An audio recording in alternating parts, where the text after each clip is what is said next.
নিতাই গৌর হরি বল। তো আপনাদের সকলকে কৃষ্ণার স্মৃতি চ্যানেলেতে স্বাগত জানাচ্ছি।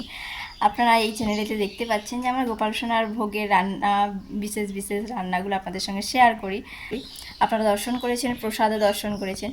তো আজকেরও আমাদের গোপাল সোনার জন্য বিশেষ কিছু আয়োজন করা হয়েছে, যেটা ভোগের জন্য রেডি করা হয়েছে। তো সেটা আপনাদের সঙ্গে শেয়ার করব। তার আগে দর্শন করে নিন আমার গোপাল সোনা কী করছে। গোপাল সোনাকে বসিয়ে দিয়েছি, খুব গরম পড়েছে বলে, তাই একটা প্যান্ট পরিয়ে স্নান টান হয়ে গেছে, তো বড়িয়ে বসিয়ে রেখেছি। আর এই যে ফ্যান, একটা ছোট্ট ফ্যান, এটা আমি আমাদের নবদ্বীপ থেকেই কিনেছি।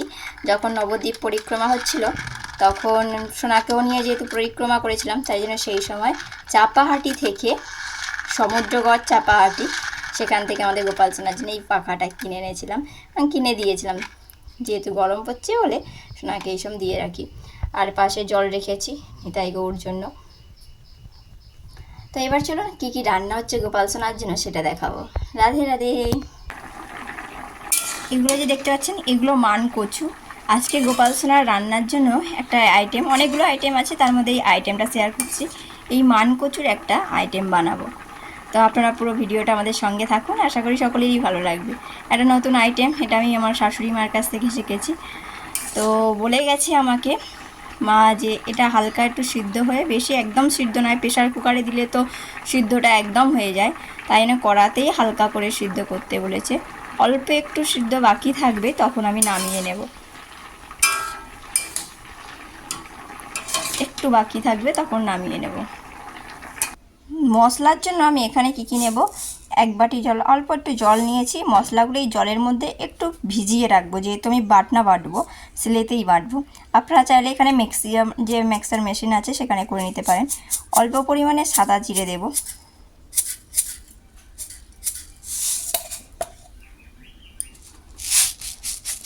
অল্প একটু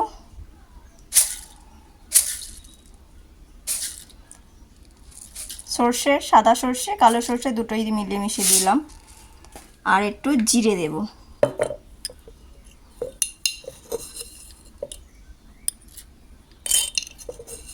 পরিমাণটা একটু অল্প দেব, যার যতটা পরিমাণে থাকবে সবজি সেই অনুযায়ীতেই মশলাগুলো হবে। তো এই পরিমাণেই আমি দিয়ে দেব। দিয়ে এই মশলাটাকে একটু ভিজাতে দেব, তারপরে আমি বাটবো সিলেতে।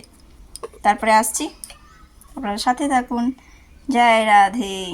যে মশলাগুলো ভিজিয়ে রেখেছিলাম সেখানে সর্ষে, দু রকমের সর্ষে আর জিরে কিন্তু আমি বেটে নেব।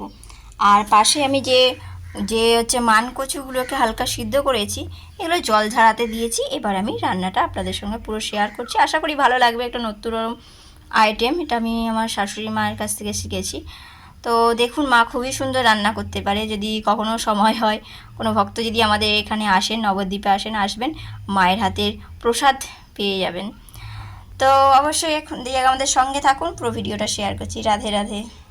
তো আমি মশলাগুলো বেটে নিয়েছি, বেটে নিয়ে এবার কড়া গরম হয়ে এলে কড়ার মধ্যে কড়া গরম হয়ে আসতে আমি অল্প একটু তেল দিয়েছি। তেলটা গরম হয়ে এসছে, তো এর মধ্যে যে মান কচুগুলো রেখেছিলাম সেই মান কচুগুলো দিয়ে দেব। হালকা করে ফ্রাই করে নেবো, একদমই হালকা করে ফ্রাই করে নেবো।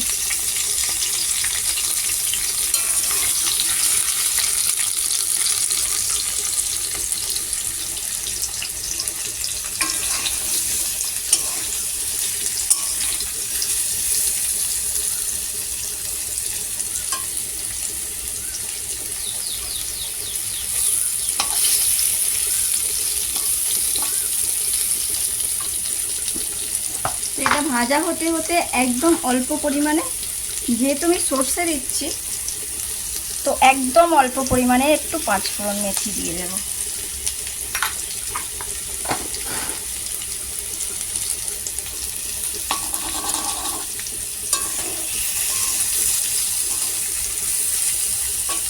এটাকে ভালো করে একটু নাড়াচাড়া করে নেব 1-2 মিনিটের মধ্যে। তারপরে আমি মশলাগুলো একসঙ্গে দিয়ে দেব। মশলা বলতে আমি এখানে টমেটো কুচি রেখেছি অল্প একটু, এই যে অল্প একটু টমেটো কুচি রেখেছি। আর এখানে রয়েছে এই মশলা, তার সাথে দিয়ে দেব ঘরের বানানো আমসুটা। আমসুটা দিয়ে এটা আমি বানাবো। তো যদিও অনেকে খায় না, মানকচু বলে যে কিটোই বলে, আমি জল ছেড়ে নিয়েছি, তার সত্ত্বেও আমি একটু আমসুটা দিয়ে বানাবো। তো হালকা গরম তেলে নাড়ার পর আমি এর মধ্যে দিয়ে দেব সেই মশলাটা বেটে যেটা রেখেছি সেটা।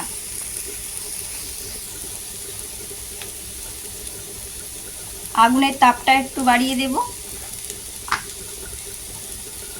দিয়ে সঙ্গে সঙ্গে মশলাগুলো দিতে থাকবো। হলুদ, পরিমাণ মতো লবণ,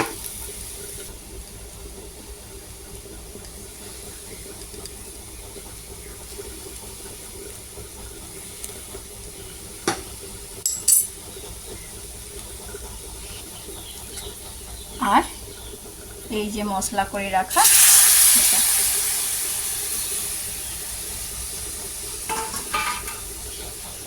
এবার এটাকে ভালো করে নেড়ে নেবো। ফ্লেমটা কিন্তু আগুনের তাপটা একটু বাড়িয়েই রাখবো। আমি এটাকে নেড়ে চেড়ে নিই। নাড়াচাড়া হয়ে যাওয়ার পর আমি টমেটোগুলো দিয়ে দেব।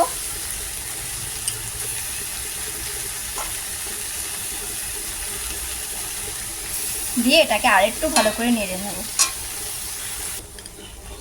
তো এটাকে নাড়াচাড়া করার পর মশলার বাটির মধ্যেই একটু জল দিয়ে দিয়েছি, দিয়ে ভালো করে বাটিটা ধুয়ে সেই জলটাই শুধু এর মধ্যে দিয়ে দেব।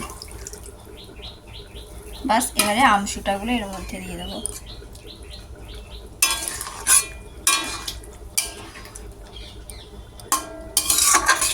আর কিটানোর কোনো ভয় থাকবে না, যেহেতু এটাকে আমি জল ঝাড়িয়েছি, তারপরে হালকা তেলে একটু নেড়ে নিয়েছি, তারপরে আমসুটা দিচ্ছি। তো যারা এইরকম ধরনের মানকচু বানিয়ে আপনারা, অনেকে আছে মানকচু পছন্দ করে না, এরকম বানিয়েও খেতে পারেন। আর মান বাটা তো থাকে, তো অন্য একদিন মান বাটা আপনাদের দেখাবো। তো আজকে আমি মানকচুর এই একটা রেসিপি দিলাম আমসুটা দিয়ে। তো কেমন লাগলো অবশ্যই জানাবেন। তো এবার এই আমসুটাগুলো আমি একটা একটা করে দিয়ে এবার একটু চাপা দিয়ে দেব।